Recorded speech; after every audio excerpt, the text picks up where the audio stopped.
오늘은 벽에 대해서 얘기를 해보겠습니다. 벽. 저번에 이제 기초에 대해서 얘기를 했죠. 기초가 있고 그 위에 벽이 생깁니다. 매트. 이제 이게 지하다 그러면 지하에 지난번에 어떻게 한다고 그랬죠? 이게 흙막이가 이렇게 들어가죠. 흙막이가 들어가고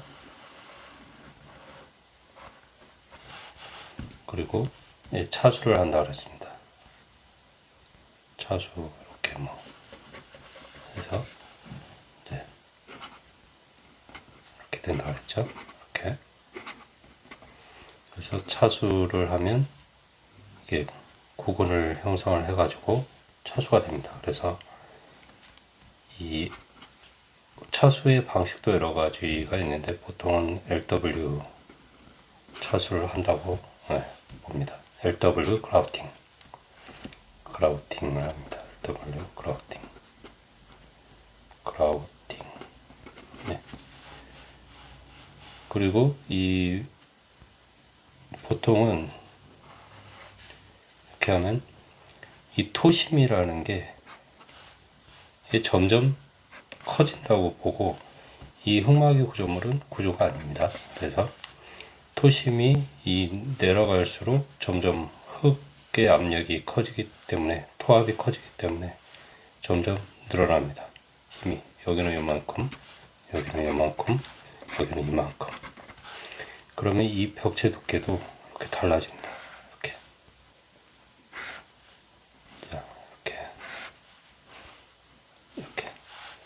만약에 여기가 지하가 이렇게 300이다. 그러면 여기는 450, 여기는 600. 이런 식으로 벽체가 두꺼워집니다. 그래서 이것도 이제 구조감을 갖고 있어야 된다 하는 거고, 이제 보통은 이 위로는 이제 일반 1층부터는 200짜리 벽체가 쓰게 됩니다. 보통 200이라고 하면 이제 철근이 수직 철근이 100원이 되고 수평 철근이 이렇게 100원이 됩니다. 그리고 이쪽도 수직이 쓰고 수평이 쓰고, 그리고 이제 이렇게 콘크리트를 시멘트를 부었을 때 시멘트 자갈 부었을 때 일반적으로 이 시공성이 용이한 것이 200입니다. 이거를 180이든 150이든 줄일 수는 있습니다. 줄일 수는 있는데 이 두께가 얇아지면 얇아질수록 시공성이 안 좋아집니다. 150 정도 되면 외벽의 시공성이 안 좋아서 나중에 이제 거푸집을 떼놓고 보면 이렇게 빈자리가 생깁니다. 시멘트가 채워지지 않아서 빈자리가 생기는 걸, 이런 걸 곰보라고 그러는데 곰보가 났다 그럽니다. 그래서 곰보가 안 나기 위한 시공성이 좋은 게 기본적으로 200이기 때문에 200 이상의 벽체를 칩니다. 그리고 이제 200 이하는 그 시멘트 벽돌을 쌓아가지고 이렇게 구성을 하든지 이런 식이 되는 거죠. 그래서 이렇게 쌓이는 거죠. 이 평면에서 본 거고, 이렇게 뒷면에서 봤을 때 이런 식으로 막힌 줄눈이죠. 막힌 줄눈. 이렇게 나란히 쌓는 거는 통줄눈입니다. 이렇게 통으로 딱 튀어 있다 그래서 통줄눈. 근데 구조적인 안정성이 통줄눈은 떨어지기 때문에 만약에 한다 그러면 이렇게 철근을 박아가지고 구조적으로 안정을 시킵니다. 철근을 박고 이제 그 시멘트를 채우는 거죠.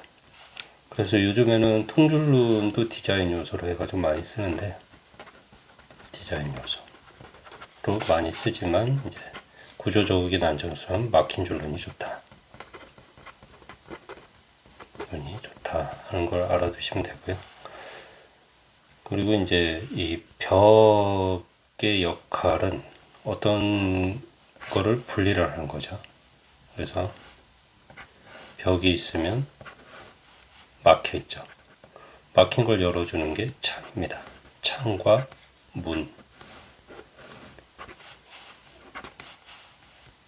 창은 이제 이렇게 햇볕이 있을 때, 햇볕이 있으면 창을 통해서 햇볕을 받아들이죠. 채광이라고 하고, 이제 내부에서 이렇게 봤을 때 이제 시야를 확보하고 경관을 확보할 수가 있습니다.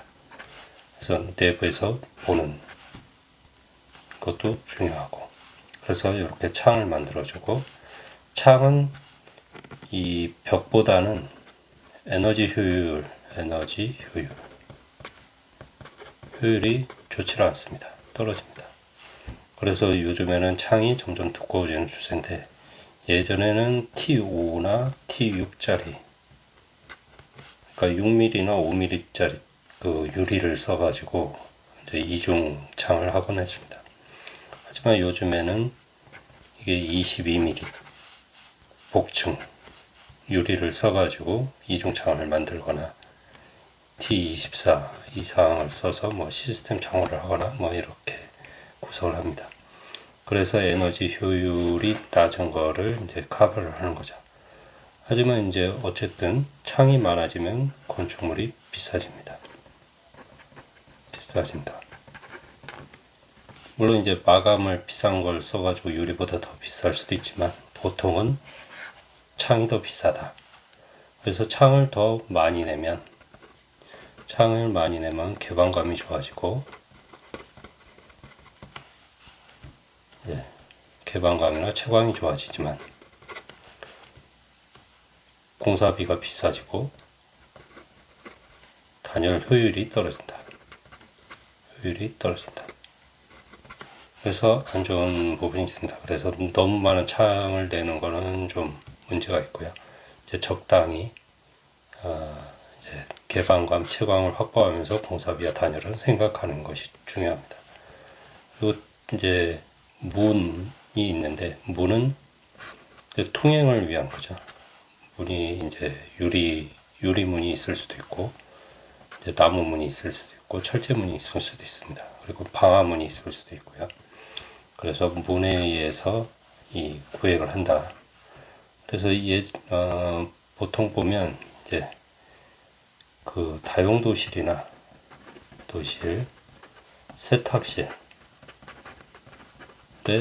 문이 작아가지고 문 크기를 못 맞춰서 이제 세탁기가 들어가지 않는 경우가 가끔 있습니다. 그래서 요즘에 세탁기도 점점 커지는 추세고 하기 때문에 세탁기 사이즈가 보통 이제 제가 기억하기로는 750에 810 이 정도 됐던 걸로 기억을 하는데, 이건 찾아보면 됩니다.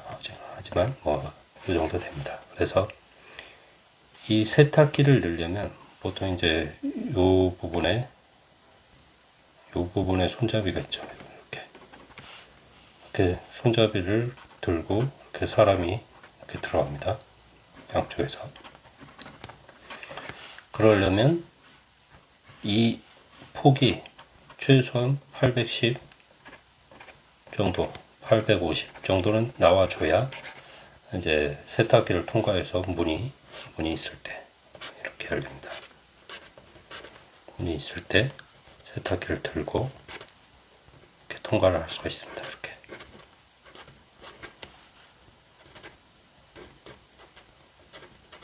그래서 이게 보통 이제 850, 최소 850 이제 유효폭이, 그러면 이제 900 정도, 900에서 좀 커지는 추세를 본다 그러면 950 정도 확보를 해주면 좀 더 수월하게 세탁기가 들락날락 할 수 있을 것 같습니다.